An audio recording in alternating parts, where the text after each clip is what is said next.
ಇನ್ನು ಆಟೋ ಗ್ಯಾಸ್ನ ಅಭಾವದ ಬಗ್ಗೆ ನಿಮಗೆ ನಾವು ಸುದ್ದಿಯನ್ನು ಕೊಡ್ತಾ ಇದ್ವಿ. ಬೆಂಗಳೂರಿನಲ್ಲಿ ಪರಿಸ್ಥಿತಿ ಹೇಗಿದೆ? ಇವತ್ತು ಕೂಡ ಹಲವು ಬಂಕ್ಗಳಲ್ಲಿ ನೋ ಸ್ಟಾಕ್ ಬೋರ್ಡನ್ನು ನಾವು ನೋಡಿದ್ದೀವಿ. ಹಲವಾರು ಕಡೆ ಬಸವೇಶ್ವರ ನಗರ ಮುಖ್ಯ ರಸ್ತೆಯಲ್ಲಿ 3 ಬಂಕ್ಗಳಿವೆ, 3 ಕ್ಲೋಸ್ ಆಗಿಬಿಟ್ಟಿವೆ. ಯಾಕೆ ಅಂದರೆ ಲೋಡ್ ಬಂದಿಲ್ಲ ಅವರಿಗೆ. ಓಪನ್ ಮಾಡ್ಕೊಂಡು ಏನು ಮಾಡ್ತಾರೆ ಅವರು? ನಿನ್ನೆ ಓಪನ್ ಇದ್ದ ಬಂಕ್ಗಳು ಇವತ್ತು ಕ್ಲೋಸ್ ಆಗಿವೆ. ಗ್ಯಾಸ್ ಸಿಗಬಹುದು ಅಂತ ಬಂದಿದ್ದ ಚಾಲಕರೆಲ್ಲ ವಾಪಸ್ ಹೋಗಬೇಕಾದ ಪರಿಸ್ಥಿತಿ. ಆಮೇಲೆ ಅವ್ರನ್ನ ಕೇಳಿದ್ರೆ ಯಾವಾಗ ಬರುತ್ತೆ ಸರ್ ಲೋಡು ಅಂದರೆ, ಯಾವಾಗ ಸಪ್ಲೈ ಬರುತ್ತೋ ಗೊತ್ತಿಲ್ಲ, ಅವ್ರು ಕಳಿಸ್ದಾಗ ನಾವು ಹಾಕ್ತೀವಿ ಅಂತ ಅವ್ರು ತಾನೇ ಅಸಹಾಯಕರು ಬಂಕ್ ಅವರು ಅದನ್ನೇ ಹೇಳ್ತಾ ಇದ್ದಾರೆ.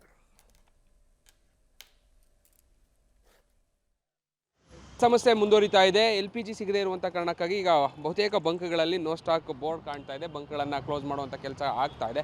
ಸದ್ಯ ರಾಜಾಜಿನಗರದಲ್ಲಿ ಇರುವಂಥ ಬಸವೇಶ್ವರ ನಗರ ಮುಖ್ಯ ರಸ್ತೆಯ ಸೂಪರ್ ಗ್ಯಾಸ್ ಏನಿದೆ ಅದರ ಮುಂಭಾಗದಲ್ಲಿದ್ದೇನೆ. ವಿಜುವಲ್ಸನ್ನು ಗಮನಿಸ್ತಾ ಇದ್ದೀರಿ. ನಿನ್ನೆ ಇರೋಷ್ಟು ಸ್ಟಾಕ್ ಏನಿತ್ತು ಅದನ್ನು ಹಾಕುವಂಥ ಕೆಲಸ ಆಗಿತ್ತು. ಬಟ್ ಆದರೆ ಇವತ್ತು ಸ್ಟಾಕ್ ಖಾಲಿಯಾದಂಥ ಹಿನ್ನೆಲೆಯಲ್ಲಿ ಮತ್ತೆ ಯಾವಾಗ ಸ್ಟಾಕ್ ಬರುತ್ತೆ ಅನ್ನುವಂಥ ಮಾಹಿತಿಗಳಿಲ್ಲ. ಸೊ ಆ ಕಾರಣಕ್ಕಾಗಿ ಈಗ ಸದ್ಯ ಕಂಪ್ಲೀಟಾಗಿ ಬಂದ್ ಮಾಡಲಾಗಿದೆ.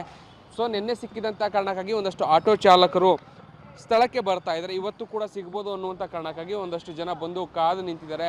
ಸಾಕಷ್ಟು ಸಂಖ್ಯೆಯಲ್ಲಿ ಇಲ್ಲೇ ಬಂದು ಊಟ ತಿಂಡಿ ಮಾಡುವಂಥದ್ದು, ಬಂಕ್ಗಳ ಮುಂದೆ ಮಾಡುವಂಥದ್ದು, ಬಂಕ್ಗಳ ಮುಂದೆ ಕಾಯುವಂಥದ್ದು ಮುಂದುವರಿತಾ ಇದೆ. ಇಲ್ಲೂ ಕೂಡ ಅದೇ ರೀತಿಯಾದಂಥ ಪರಿಸ್ಥಿತಿ. ನಿನ್ನೆ ಅಲ್ಪ ಪ್ರಮಾಣದಲ್ಲಿ ಇಲ್ಲಿ ಕೆಲವೊಂದಷ್ಟು ಆಟೋಗಳಿಗೆ ಇದ್ದಂತಹ ಆ ಲೋಡ್ ಏನಿತ್ತು ಅದರಲ್ಲಿ ಸಪ್ಲೈ ಮಾಡುವಂಥ ಕೆಲಸಗಳೆಲ್ಲವೂ ಕೂಡ ಆಗಿತ್ತು. ಬಟ್ ಆದರೆ ಇವತ್ತು ಕಂಪ್ಲೀಟಾಗಿ ಲೋಡ್ ಸಿಗದೇ ಇರುವಂಥ ಕಾರಣಕ್ಕಾಗಿ ಆಟೋ ಚಾಲಕರು ಬಂದು ಇಲ್ಲೇ ಕಾಯುವಂಥ ಪರಿಸ್ಥಿತಿ ನಿರ್ಮಾಣ ಆಗ್ತಾ ಇದೆ. ಎಷ್ಟೊತ್ತಿಂದ ಬಂದಿದ್ದೀರಿ? ಇದೆಯಂತ ಲೋಡ್ ಇದೆಯಾ ಕೇಳಿದ್ರ? ಇಲ್ವಲ್ಲ ಸರ್, ಲೋಡ್ ಇಲ್ವ. ಏನಂತಾರೆ? ಇನ್ನೂ ಬಂದಿಲ್ಲ ಅಂತವ್ರೆ. ಬರುತ್ತಂತ ಇವತ್ತು ಬರುತ್ತೆ ಅಂತ ಹೇಳ್ತವ್ರೆ. ಕನ್ಫರ್ಮ್ ಬಂದು ನಾವು ನೋಡ್ಕೊಂಡು ಹೋಗ್ತಾ ಇದೀವಿ. ಎಲ್ಲೆಲ್ಲಿ ಓಡಾಡ್ತಾ ಬಂದ್ರಿ ಇವತ್ತು? ಸರ್ ಚಾರ್ಜ್ ಫುಲ್ಲು ಓಡಾಗುತ್ತೆ. ಎಲ್ಲೂ ಎಲ್ಲೂ ಇಲ್ಲ ಸರ್, ಎಲ್ಲೂ ಸಿಗ್ತಾ ಇಲ್ಲ. ಎಲ್ಲೂ ಸಿಗ್ತಾ ಇಲ್ಲ. ಓಕೆ.